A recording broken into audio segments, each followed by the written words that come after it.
कल राज्य के 4 तत्व बताए गए। चारों तत्वों का क्या महत्व है ये बतलाया गया। इन चारों तत्वों में सबसे पहला पॉपुलेशन था, क्योंकि जो जनता है, जो पीपल है, वही राज्य का निर्माण करती है। इनके बिना तो राज्य का निर्माण हो ही नहीं सकता है। जनता, यहाँ एक सवाल बहुत महत्वपूर्ण उठता है कि आखिर एक राज्य के होने के लिए आइडियल नंबर ऑफ पीपल कितने होने चाहिए, राज्य की जनसंख्या कितनी होनी चाहिए, किसको आइडियल माना जाएगा। इसमें एक महत्वपूर्ण विचार ये है, प्लेटो इस बारे में बहुत ही महत्वपूर्ण बात कहते हैं। उनके हिसाब से ये संख्या 40, ये बहुत महत्वपूर्ण है। बहुत सारे एग्जाम्स में ऑब्जेक्टिव क्वेश्चंस पूछे जाते हैं। आइडियल नंबर कितनी जनसंख्या हो, यानी अगर इससे कम हो प्लेटो के अनुसार, तो राज्य के निर्माण के लिए कम से कम इतनी जनसंख्या का होना ये एक शर्त है। अरस्तु के विचार कुछ अलग हैं। अरस्तु के अनुसार ये संख्या ना तो बहुत ज्यादा बड़ी होनी चाहिए और ना तो बहुत कम होनी चाहिए। ये इतनी होनी चाहिए कि अपने आप में सेल्फ सफिशिएंट हो, यानी अपनी सभी आवश्यकताओं की पूर्ति कर सके, और इतनी बड़ी ना हो जिस पर शासन करना बहुत ही मुश्किल होता हो। ये पहले के स्ट्रक्चर के हिसाब से बताया गया था। आज तो हम देखते हैं कि भारत विश्व का सबसे बड़ा लोकतंत्र है, जैसे कि अमेरिका सबसे पुराना लोकतंत्र है, और इतनी बड़ी जनसंख्या है, सरकार भी है, लोकतांत्रिक सरकार है। चीन की जनसंख्या हमसे ज्यादा है, लेकिन वहाँ अधिनायकवादी सरकार है। इसमें रूसों के अनुसार, उनके अनुसार ये आइडियल नंबर उन्होंने जो दिया था कि कितनी जनसंख्या हो स्टेट होने के लिए, उन्होंने 10,000।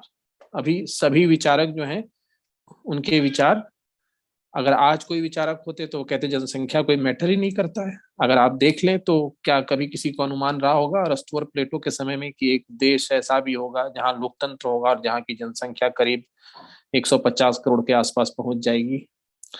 तो इस तरह से पॉपुलेशन जो एक प्रमुख और पहला एलिमेंट है, उसके बारे में आप समझ चुके हैं। दूसरा एलिमेंट जो था वो टेरिटरी था। बिना किसी क्षेत्र के कैसे होगी सरकार, राज्य कैसे होगा, कहाँ होगा। क्योंकि जनता जो है, पहले अगर जनता की बात की गई, पीपल की बात की गई, चाहे वो संख्या 5,000, 40 हो, 10,000 हो, कुछ भी हो, वो रहेंगे कहाँ, सामाजिक रूप से, राजनीतिक रूप से अपनी जिंदगी कहाँ बिताएंगे। तो उनको बिताने के लिए जगह चाहिए, तो ये कहाँ होगा, आसमान में तो होगा नहीं। अब स्टेट है तो स्टेट इंक्लूड, यहाँ लैंड भी हो सकता है, वाटर भी हो सकता है। स्टेट में दोनों होंगे। नदी क्षेत्र भी हो सकता है, झील हो सकती है, समुद्र हो सकता है, और उस स्टेट के ऊपर जो एयर स्पेस है वो उस स्टेट का होगा। तो अब यहाँ पर भी एक सवाल उठता है कि आखिर, जैसे हमने पॉपुलेशन वाले एलिमेंट में कहा कि जनसंख्या कितनी होनी चाहिए, तो यहाँ भी ये सवाल उठ सकता है कि आखिर क्षेत्र कितना हो। क्या 100 स्क्वायर मीटर का क्षेत्र हो तो राज्य के लिए अनुकूल होगा। लेकिन किसी भी विचारक ने किसी डिफिनिट साइज, यानी कि एक स्टेट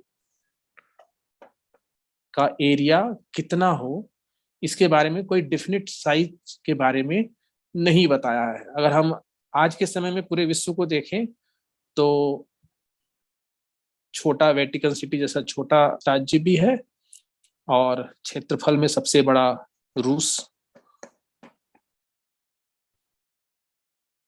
तो ये, और उसके बाद गवर्नमेंट। गवर्नमेंट क्या है, ये वर्किंग एजेंसी है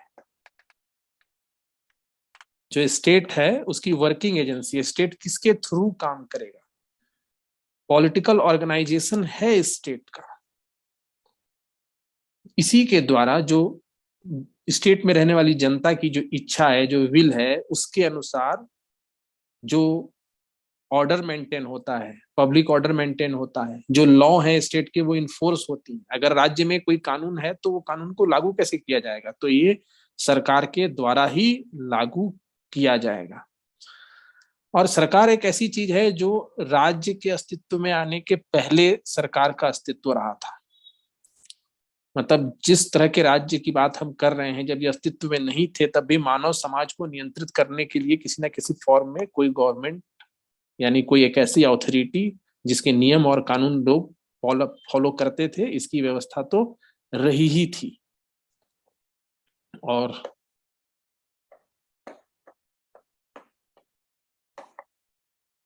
सबसे महत्वपूर्ण, जिसको संप्रभुता भी कहते हैं, और सबसे आवश्यक है, यानी कि सबसे प्रमुख लीगल अथॉरिटी, जो इसके ऊपर कोई नहीं, यानी अपने आंतरिक मामलों में कोई भी राज्य जो है, कोई स्टेट जो है, वो अपने आंतरिक मामलों में और अपने बाह्य मामलों में, चाहे कि दूसरे देशों के साथ किस तरह के नीतियां बनाएगा, किस तरह से संधियां करेगा, किस तरह से व्यवहार करेगा, और अपने क्षेत्र के भीतर कैसे कानून बनाएगा, इसमें इसे अपने आप में प्रभुता सत्ता संपन्न है, सारी शक्तियां इसको प्राप्त है, सुप्रीम है, इसको किसी के आदेश के अंतर्गत नहीं आना है।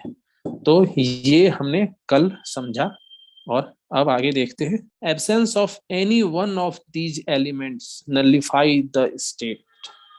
इसका मतलब है कि अगर इन चारों में से कोई भी एक का अभाव होगा, कोई भी एक कम होगा, तो राज्य का अस्तित्व में आना संभव नहीं हो पाएगा। नलिफाई का मतलब, अब इसको हम राज्य कैसे मानेंगे अगर उस चारों में से कोई भी एक नहीं है तो। ऑल मस्ट एग्जिस्ट टुगेदर, सभी चाहिए, एक साथ चाहिए, एक समय में चाहिए। ऐसा नहीं कि चलो अभी तीन चीजें हैं एक बाद में होगा, ऐसा नहीं होना चाहिए, सभी साथ उसी समय होनी चाहिए। The state is not the people, मतलब सिर्फ जनता या जनसंख्या राज्य नहीं है। Nor the land nor the government, यानी कि सिर्फ अगर हमारे पास क्षेत्र है तो ये राज्य नहीं है, सिर्फ सरकार है तो ये राज्य नहीं है। But all of them and in addition the state must possesses that unity which make it a distinct and independent political entity। यानी राज्य सभी कुछ हो और राज्य में वो एकता हो। यानी एकता का मतलब है जो चारों एलिमेंट बताए गए, जो चारों एलिमेंट बताए गए वो सब आपस में सम्मिलित रूप से हो, एकत्वपूर्ण रूप से हो। अब मान लो, इस लाइनों को समझने के लिए ऐसे समझ लो कि इसका एक एलिमेंट जैसे जनसंख्या कहा गया और एक एलिमेंट सरकार कहा गया। अब इसमें एकता ना हो, यानी सरकार ऐसी हो और राज्य का स्वरूप ऐसा हो जिसमें जनता का हित नहीं होता हो, जनता का पूरी तरह से अहित होता हो। जो जनसंख्या है यानी जो पब्लिक ऑर्डर है उसका कोई ख्याल ना हो, राज्य पूरी तरह से अशांत हो, तो ये राज्य का अस्तित्व होते हुए भी इस राज्य का कोई मतलब नहीं बनता है। राज्य का मतलब है कि जैसे हमने पहले ही कहा था कि गवर्नमेंट जो होगी वो विल ऑफ पीपल, मतलब जनता की ही इच्छा होगी। हमारे देश में हम भारत के लोग जिस संविधान से सरकार चलती है उसमें जनता की इच्छा है, यानी कि सब एकत्व रूप से एक साथ एक ही पर्पस के लिए, तभी वो स्टेट हो रहा है और ये एक पॉलिटिकल एंटिटी है। These features are common to all state. कोई भी स्टेट होगा, इतिहास में कभी भी कोई राज्य रहा हो, तो ये सारी बातें उसके लिए कॉमन है, ये सारी बातें उसके लिए जरूरी हैं। इनमें से किसी भी एक एलिमेंट की कमी या सभी एलिमेंट के होने के बावजूद भी उनका एकत्व रूप में बिना यूनिटी के या सब आपस में एक दूसरे के साथ सारे एलिमेंट इक्विलिब्रियम में ना हो तो थ्योरेटिकली प्रॉब्लम होगी, वो स्टेट जो है वो वैलिड नहीं हो पाएगा या स्टेट रह नहीं पाएगा। अब आगे ये कहता है राज्य तो पहले से रहे, मिडाइवल का मतलब मध्यकाल, मध्यकाल के जो राज सत्ताएं थी, जो राज्य था, आधुनिक काल में जो सत्ताएं थी, हर समय जिस भी तरह की, यानी कि जब भी सरकारें आज भी हम देखें वर्तमान में है तो करीब 3 तरह के विश्व के परिदृश्य में दिखेंगे हमें। एक जिसको कहते हैं लिबरल डेमोक्रेसी, जैसे इंडिया, यूएसए, एक मिलिट्री डिक्टेटरशिप, और एक कम्युनिस्ट रिजीम्स। अब कम्युनिस्ट रिजीम्स में चाइना आ गया, नॉर्थ कोरिया आ गया। मिलिट्री डिक्टेटरशिप यानी कि कुछ ऐसे जैसे म्यांमार में, जहां सेना जो है वो सरकार का तख्ता पलट करके सत्ता अपने हाथ में ले लेती है। डिक्टेटरशिप का मतलब एक तरह से वहां पर किसी तानाशाह का शासन शुरू हो जाता है। तो राज्य की प्रकृति, ये स्थिति जो है पूरे विश्व में करीब करीब इसी 3 तरह से है, हम देख सकते हैं। या तो कम्युनिस्ट रिजिम्स है, या तो लिबरल डेमोक्रेसीज है इंडिया और यूएसए की तरह, या तो वहां मिलिट्री डिक्टेटरशिप है। स्टेट के बारे में, राज्य के बारे में ये यहाँ बताया गया है। अब दूसरा सवाल जब हम राज्य के बारे में पढ़ते हैं तो ये आता है, जैसे हमने पहले ही कहा, यहाँ 2 शब्द परेशान करते हैं, एक सोसाइटी यानी समाज, और एक स्टेट यानी राज्य। तो कल बताया था कि ह्यूमन ऑर्गेनाइजेशन है स्टेट, और सबसे प्राइमरी ह्यूमन ऑर्गेनाइजेशन फैमिली है। ये सोसाइटी जो है और ये एक स्टेट है। तो समाज के जितने भी ऑर्गेनाइजेशन है, तो समाज एक बहुत बड़ी चीज है। सोसाइटी का मतलब सोसाइटी से ही स्टेट निकला है, क्योंकि जब मनुष्य मिले, मनुष्य ने सबसे पहले जो अपनी सबसे प्राइमरी यूनिट थी फैमिली बनाई, सबसे पहला ऑर्गेनाइजेशन। फिर समाज, बड़े बड़े और छोटे छोटे कई ऑर्गेनाइजेशन समाज में हो गए, जिसका एग्जाम्पल भी बताया गया था पिछले वाले पार्ट में। और इसी ऑर्गेनाइजेशन में सबसे बड़ा ऑर्गेनाइजेशन, सबसे सुप्रीम ऑर्गेनाइजेशन, जिसके ऊपर कोई ऑर्गेनाइजेशन नहीं हो सकता, वो है स्टेट। क्योंकि स्टेट के पास ज्यादा पावर्स है, उसके पास जो एलिमेंट्स हैं वो उसको विस्तृत बनाते हैं, उसके पास सॉवरेनिटी है। लेकिन ये सभी कहाँ है? समाज में ही तो है। तो अब 2 बातें समझने के लिए होती है कि हम राज्य और समाज में फर्क कैसे करें, कैसे समझें, क्या अंतर है, इसको समझना भी जरूरी है। The distinction between state and society is quite important because society is much wider than state. Wider का मतलब होता है बड़ा, संपूर्ण, विस्तृत, यानी जिससे राज्य निकला है। मतलब ऐसा तो नहीं कि राज्य से समाज, क्योंकि मनुष्य ने जब आदि मानव, जब मनुष्य अगर टेक्निकली देखें तो होमोसेपियंस हम कहलाते हैं, निएंडरथल इसके पहले थे। तो जो आदि मानव विकसित होता गया तो उसने पहले, सबसे पहले जब आपस में वो लोग मिलते हैं तो सबसे पहले तो समाज ही बन रहा है, पहले तो राज्य नहीं है। नेचुरली जो चीज सबसे पहले सामने आई है वो आई है समाज यानी सोसाइटी। तो जाहिर सी बात है, जो चीज नेचुरली सबसे पहले आई है वो सबसे बड़ी है। अब इसी समाज, समाज है, लोग हैं, समाज में लोग किसी नियम के अंतर्गत, किसी नियम को फॉलो करते, किसी के अंतर्गत भी है, सरकार भी चल रही है। बाद में इसी समाज के अंदर और विस्तृत होते गया और राजनीतिक विचारक आए, राजनीतिक विचार आ रहे हैं, तो बाद में राज्य का निर्माण हो रहा है। इसीलिए कह रहे हैं कि समाज राज्य से बड़ा होता है। Society is much wider than state.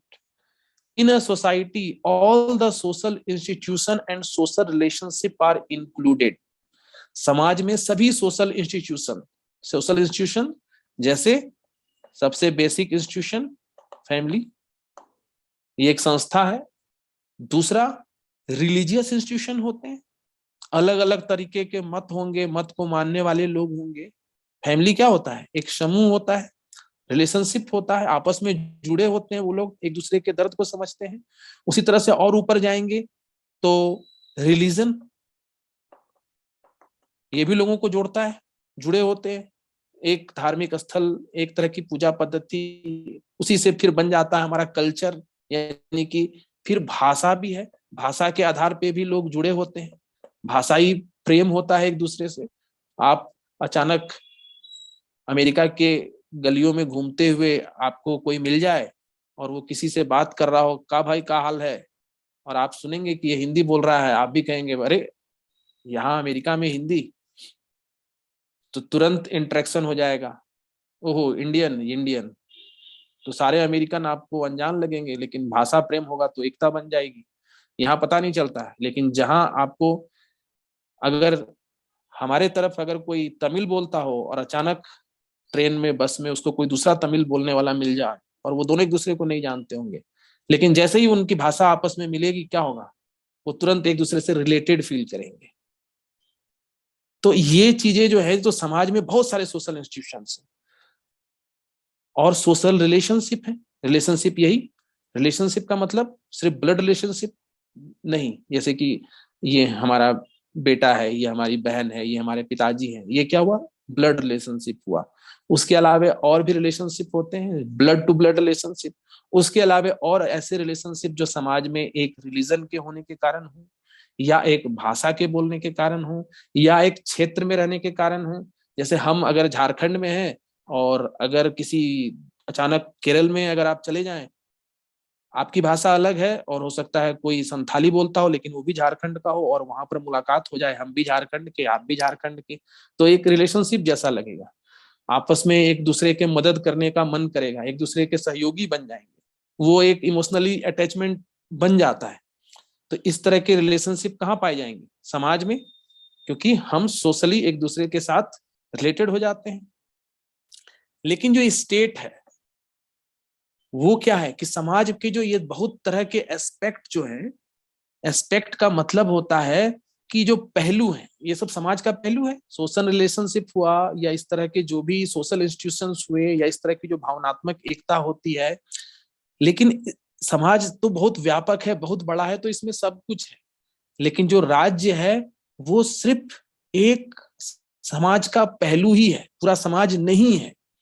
और इसके बारे में हम अगर समझे तो अब आप देखेंगे कि राज्य आपके समाज के हर एक पहलू से उसको कोई सरोकार नहीं है। राज्य क्या करता है, कोई भी राज्य, जैसे हम हैं तो हमारा पहला कर्तव्य क्या होता है, अपनी सुरक्षा, हम कैसे सुरक्षित रहें, सबसे पहला उद्देश्य होता है। जब सारा उद्देश्य जो है सब कुछ एक जगह आके वो संकुचित हो जाता है कि व्यक्ति सबसे पहले अपनी सुरक्षा कैसे करे। अगर आपके तरफ कोई एक बॉल फेंका जाए तो आप तुरंत अपनी आंख बंद कर लेते हैं, वो नेचुरल है मनुष्य के भीतर। आंख इसलिए बंद हो जाती है क्योंकि आंख को ऐसा लगता है, ब्रेन को ऐसा लगता है कि ये कहीं हमारे को चोट ना पहुंचा दे, हमारी जो आंखें सबसे कोमल हमारा अंग है उसको कोई नुकसान ना हो जाए, तो नेचुरली पलकें बंद हो जाती है। मतलब एक मनुष्य होने के नाते अपनी सुरक्षा जो है हमारे जीन में है, ये कैसे हम अपने आप को सेफ रखें। तो उसी तरह से राज्य जो है उसका पहला रिक्वायरमेंट होता है अपने आप को सेफ रखना। राज्य कैसे सेफ रखेगा, इसको कहते हैं नेशनल सिक्योरिटी।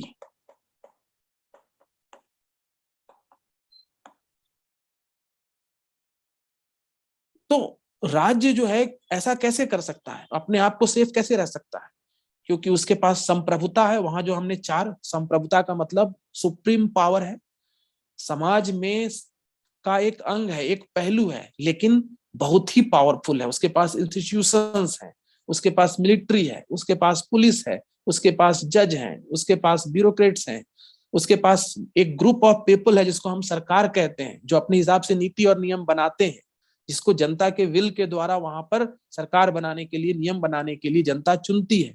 उसके पास इतनी क्षमता होती है तो वो अपनी रक्षा कर सकता है। और ये जब अपनी रक्षा करता है तो उसके अंदर जो समाज है वहां भी वो समाज भी सुरक्षित रहता है। तो ये क्या है कि समाज के एक पहलू को ही दर्शाता है। अब आगे देखें, आइडियलिस्ट, मोनिस्ट, अब ये दो क्या हैं।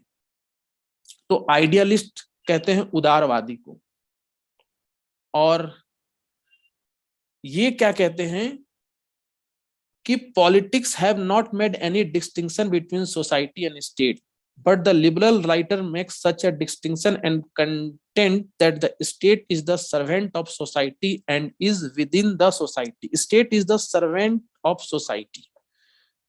तो सर्वेंट का मतलब क्या होता है? जो नौकर होता है वो अपने मालिक के लिए काम करता है। समाज से राज्य निकला, समाज का सबसे बड़ा संगठन है राज्य। अब ये राज्य क्या करता है? समाज की सेवा करता है। सर्वेंट क्या करेगा? सेवा करेगा। सर्वेंट क्या करेगा? अपने मालिक की रक्षा भी करेगा। अभी क्या करता है राज्य? समाज की रक्षा भी करता है। कैसे रक्षा करता है बताए अभी? क्योंकि राज्य के पास सब कुछ है, सेना है, पुलिस है, अफसर्स है, ग्रुप ऑफ पीपल है जो सरकार चलाते हैं, समाज की सेवा करते हैं। मतलब वही नीति नियम ऐसे ही बनाते हैं कि समाज सुरक्षित रहे। उस तरह के कानून बनाते हैं जिससे समाज टूट ना जाए, समाज के अंदर जो समाज की जो डाइवर्सिटी है वो मेंटेन रहे, समाज के अंदर जो अलग अलग भाषा को बोलने वाले लोग हैं सबका जो हित है वो सुरक्षित रहे। आप इसके लिए देखते हैं कितने तरह के उपाय किए जाते हैं। समाज में धनी भी हैं, गरीब भी हैं। अब राज्य क्या करता है? गरीब लोगों की सेवा कैसे करता है? उनके अगर खाने को नहीं है तो जो सरकार है वो नीति ऐसा बनाती है, नियम ऐसा बनाती है कि उनको तरह तरह के योजनाओं के द्वारा, अगर भोजन नहीं है तो भोजन का प्रबंध, बच्चों को पढ़ने के लिए किताब का प्रबंध फ्री में, इस लड़कियों को स्कूल जाने में दिक्कत हो रही है तो साइकिल का प्रबंध, शौचालय नहीं है तो शौचालय का प्रबंध, औरतों को खाना पकाने के लिए अगर गैस नहीं है, लकड़ी के धुएं से परेशानी हो रही है तो आप देखते हैं सरकार आती है तो गैस चूल्हे का प्रबंध। तो क्या कर रहा है राज्य? समाज की सेवा ही तो कर रहा है। धनी लोगों की भी सेवा करता है। तो क्या धनी लोगों की सेवा कैसे करता है?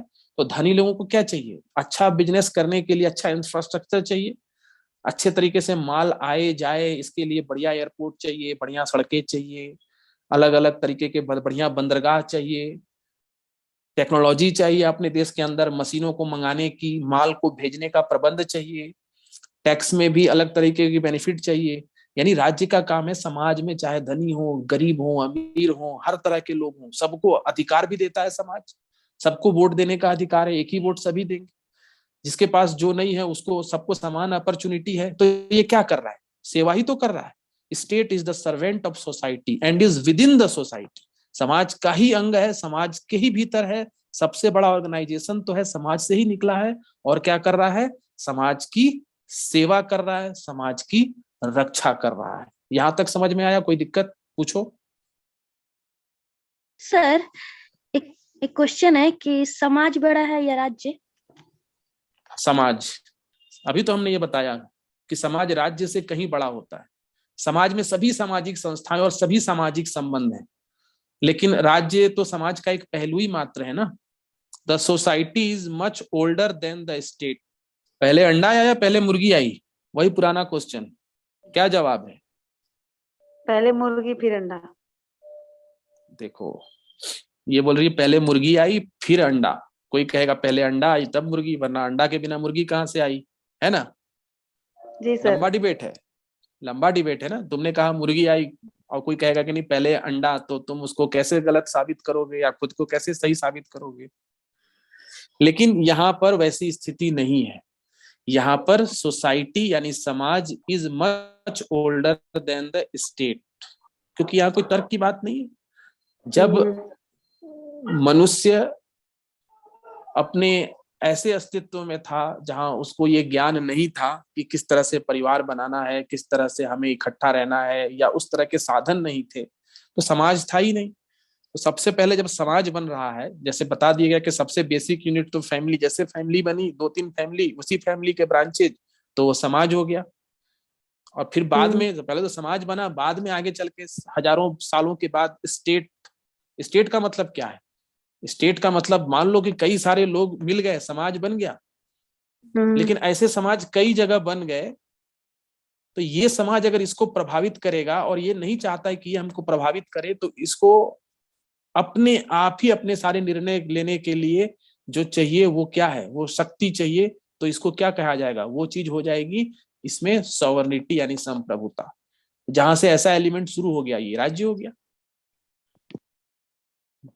क्षेत्र है, लोग हैं, निर्णय कोई एक व्यक्ति को किसी ने कह दिया कि आप ही निर्णय लीजिए, आप थोड़े अनुभवी हैं, हम सबसे ज्यादा ज्ञान रखते हैं।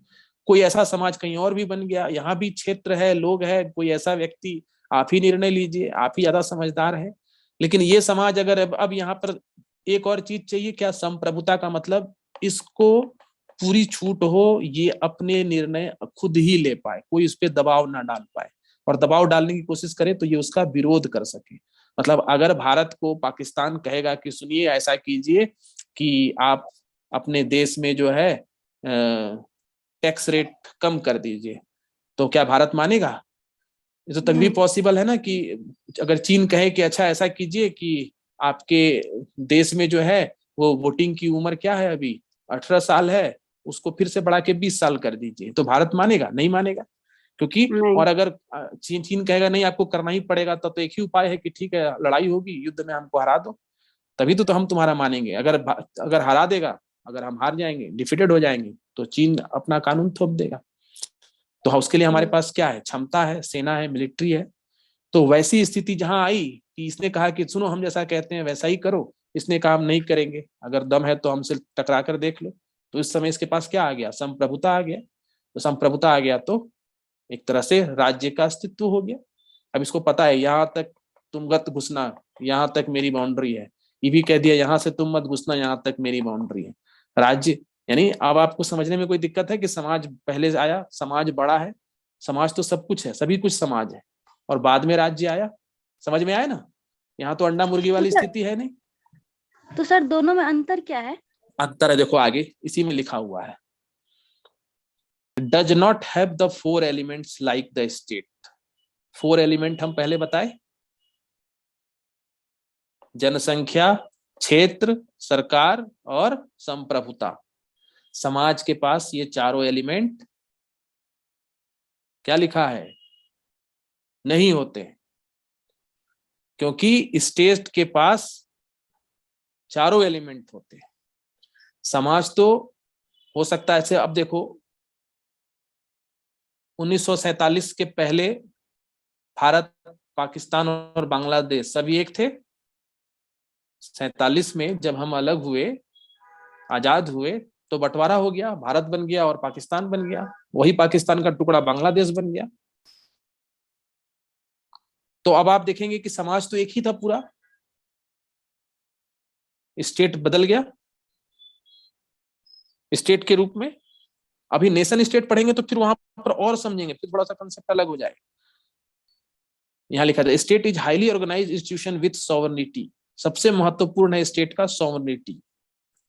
while society may be even unorganized and does not possess sovereignty, state is not a natural institution। Natural का मतलब प्राकृतिक रूप से खुद बन जाना। हमने यहाँ उदाहरण पे ऊपर स्पष्ट किया कि सोसाइटी का निर्माण खुद ही हो गया, लेकिन स्टेट का निर्माण लोगों को करना पड़ा। कैसे हुआ? जब सॉवरेनिटी, ये संप्रभुता, इसको कहते हैं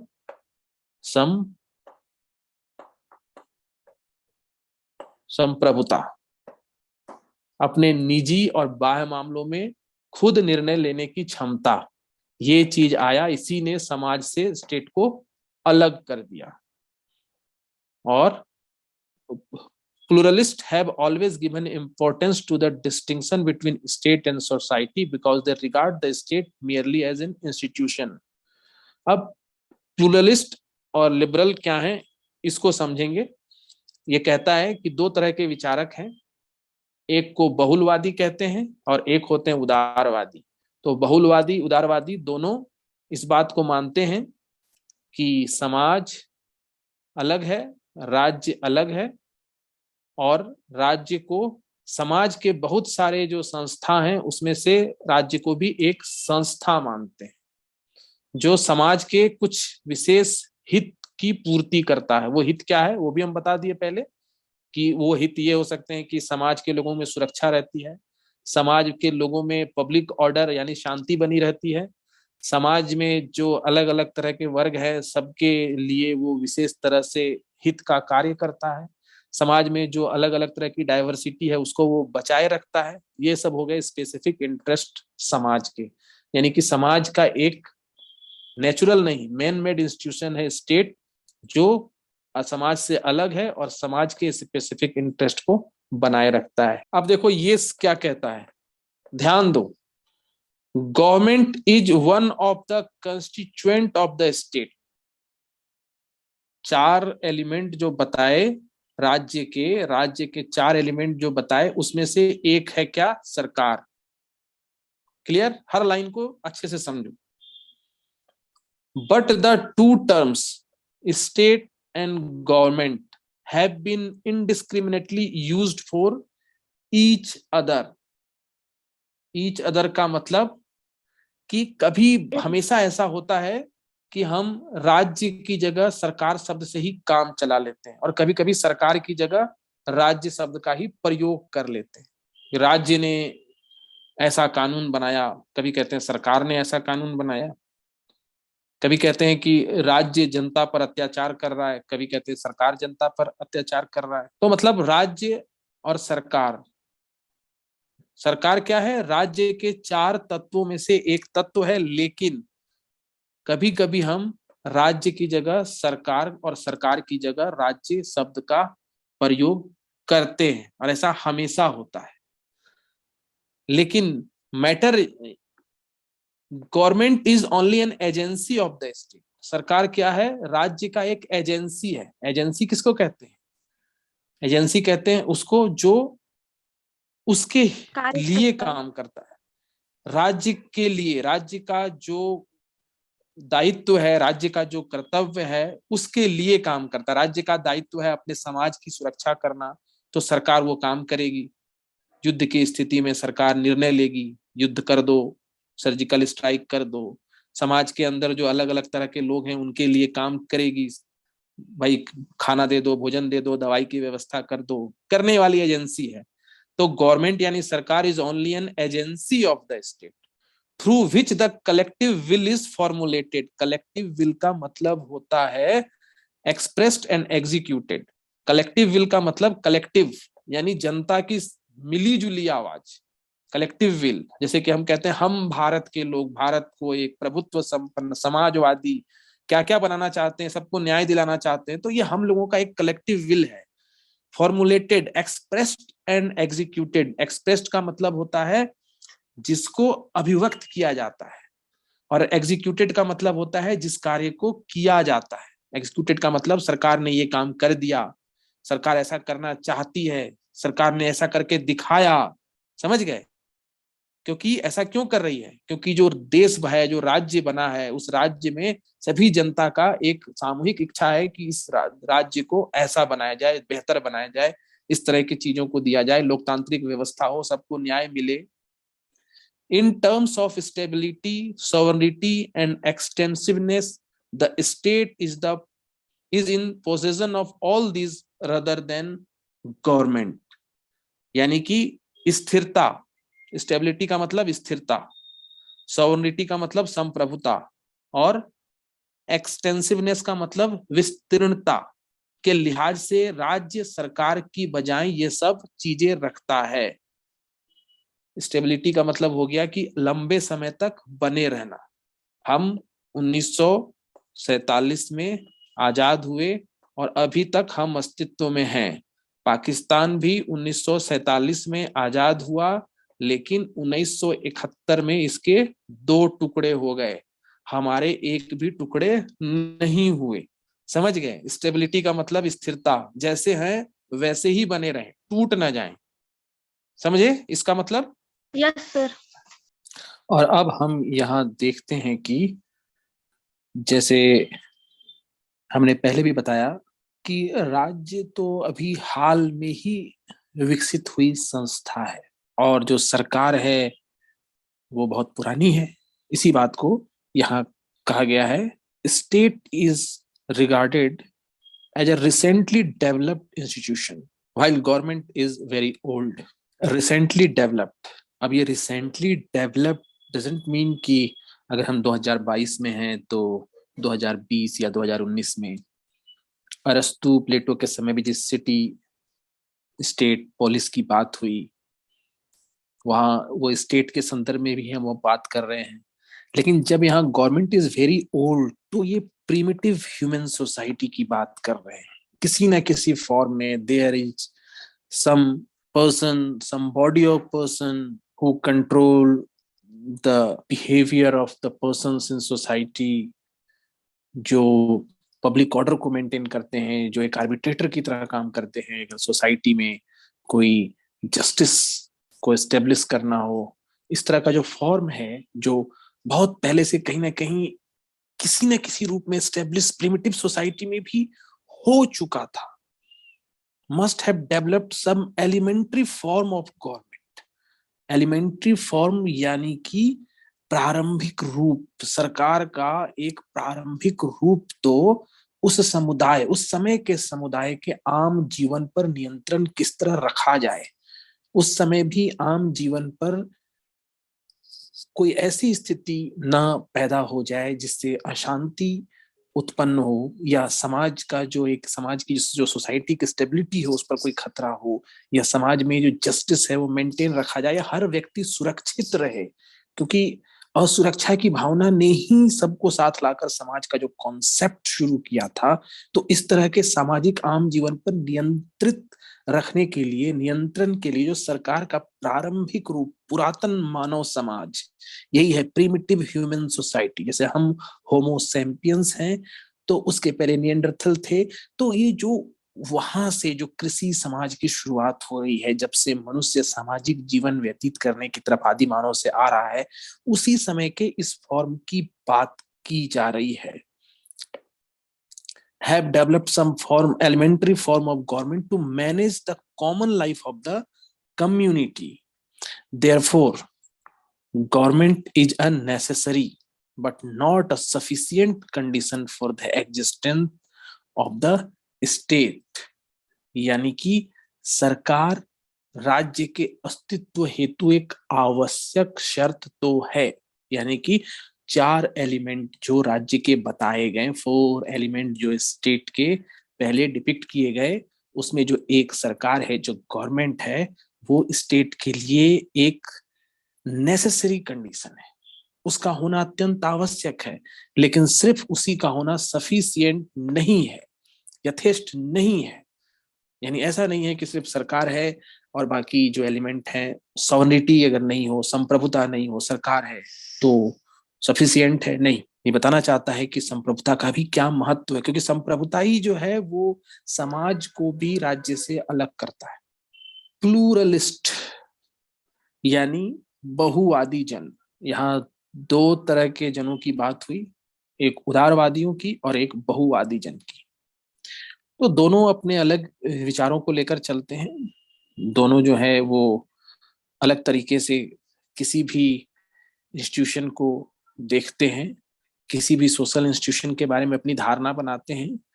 पॉलिटिकल थ्योरीज को अपने हिसाब से अलग अलग जो आइडियोलॉजी हैं, जो आइडियोलॉजिस्ट हैं, जो अलग अलग ग्रुपिंग्स हैं आइडियोलॉजी की, वो उसको अपने हिसाब से डिपिक्ट करते हैं।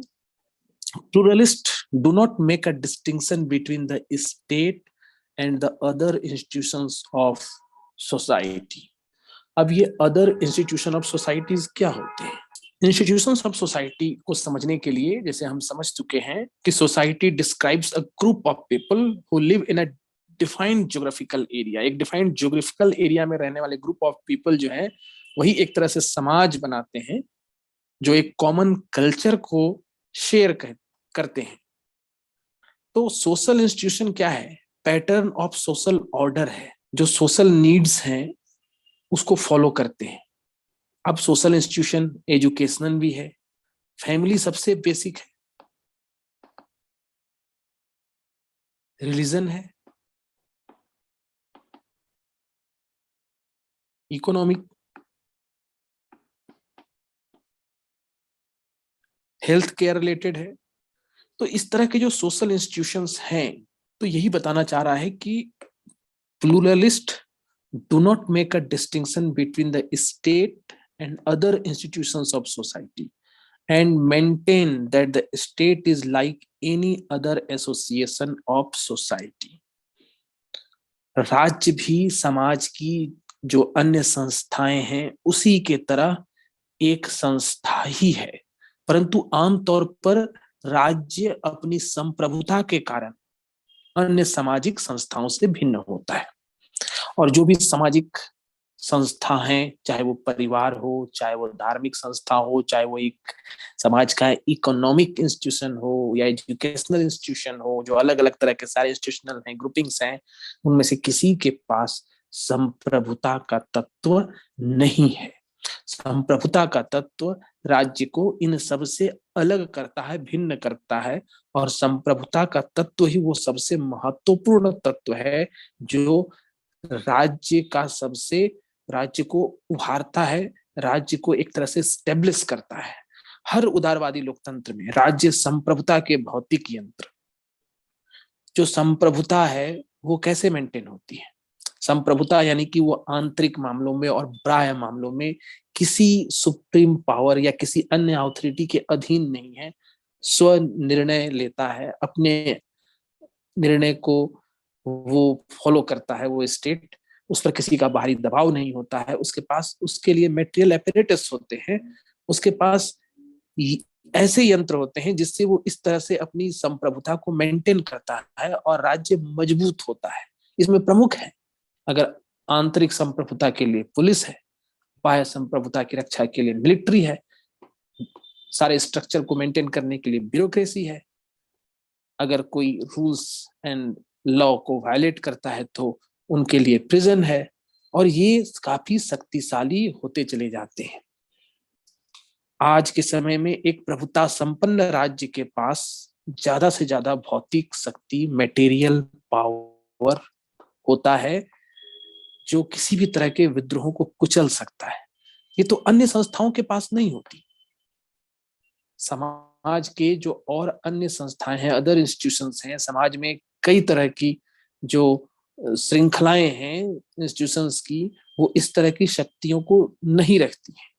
तो स्टेट भी, राज्य भी समाज के एक इंस्टीट्यूशन है, सबसे सुप्रीम इंस्टीट्यूशन है, लेकिन वो इस तरह की शक्तियां रखता है। इस तरह की शक्तियां रखने के कारण वो कहीं ना कहीं उसके जो निर्णय होते हैं वो बाध्यकारी हो जाते हैं। उसके जो निर्णय हो जाते हैं वो कहीं ना कहीं अन्य संस्थाओं के पास जो शक्तियां हैं उससे ज्यादा शक्तियां होने के कारण, समाज का एक अंश होने के कारण भी राष्ट्र समाज की सेवा भी करता है, समाज की रक्षा भी करता है। कानून बनाने की जो सर्वोच्च सत्ता है राज्य के पास, जो एक राजनीतिक प्रणाली है, पॉलिटिकल सिस्टम है, वो राज्य में स्टेबिलिटी लाती है, राज्य में बैलेंस मेंटेन करती है, जो पॉलिसीज बनाती है, जो पॉलिसीज को एग्जीक्यूट करती है, और इस तरह से सोसाइटी में जो एक वेलफेयर वर्क होता है वो पॉसिबल हो पाता है। अब जैसे कि वहां बात हुई, दो तरह के जो विचारधारा वाले बताए गए, एक उदारवादी जिनको लिबरल्स कहते हैं, और दूसरा बहुवादी। अब इन दोनों का जो दृष्टिकोण होता है वो थोड़ा अलग है। अब जो उदारवादी है ये हमेशा recognition of importance of individual, इनके अनुसार जो व्यक्ति है वो बहुत ही महत्वपूर्ण स्थान रखता है। एक व्यक्ति की स्वतंत्रता में, एक व्यक्ति के अस्तित्व में, एक व्यक्ति के संपत्ति की स्वतंत्रता हो, या एक व्यक्ति की समाज में उसके विचारों की स्वतंत्रता हो, वो सेंट्रल पॉइंट है। या एक व्यक्ति के रैशनैलिटी को महत्व देना, उसमें फेथ करना, ये इसकी एक प्रमुख विशेषता है। हर व्यक्ति यह समझ सकता है कि उसके लिए क्या अच्छा है और क्या बुरा है।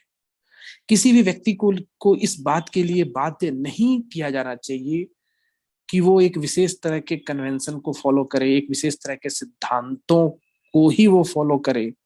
एक व्यक्ति के जो लॉजिक है और उसके जो इंटेलेक्ट है, उसको ये विचारधारा काफी महत्व देती है।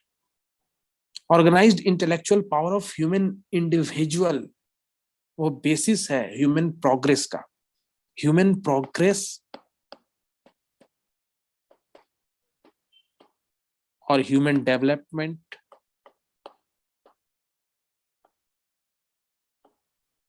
को बहुत इंपॉर्टेंस देते हैं ये उदारवादी। ये जो उदारवादी हैं ये ब्लाइंड फेथ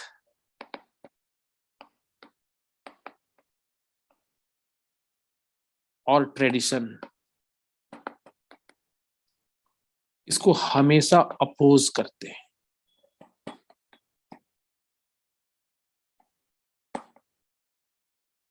और ये ह्यूमन राइट्स इंडिविजुअल के ह्यूमन राइट्स और फ्रीडम को हमेशा इंपॉर्टेंस देते हैं, उनको प्रोटेक्ट करने की बात करते हैं। इनके अनुसार जो बेसिक राइट्स है इंडिविजुअल की, वो right to life, right to property, right to liberty, equality, justice है। बेसिक थॉट्स ऑफ प्लूरलिस्ट, बहुवादी जन यानी प्लूरलिस्ट है, ये ऐसी पॉलिटिकल फिलॉसफी में बिलीव करते हैं जो ये मानते हैं कि people of different belief, different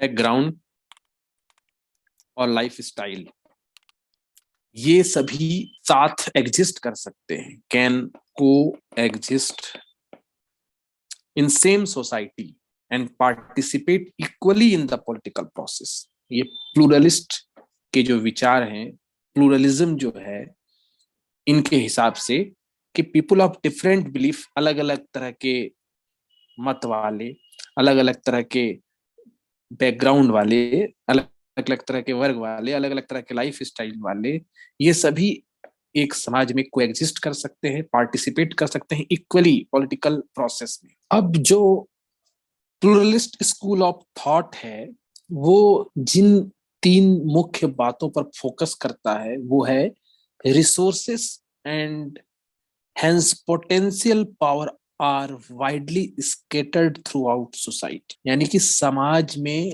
किसी एक ग्रुप के पास, किसी कुछ लोगों के पास ही पोटेंशियल पावर नहीं है, या resources, human resource, human capital की बात करें, समाज लोगों से बना है तो ये रिसोर्सेस मुख्य रूप से जो इंगित करता है एक ह्यूमन पोटेंशियल की तरफ इंगित करता है।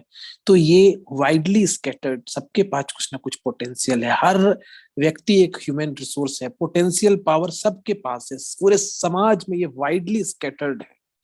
At least some resources are available to nearly everyone. हर व्यक्ति के पास कुछ ना कुछ क्षमता तो है। At any time, the amount of potential power exceeds the amount of actual power.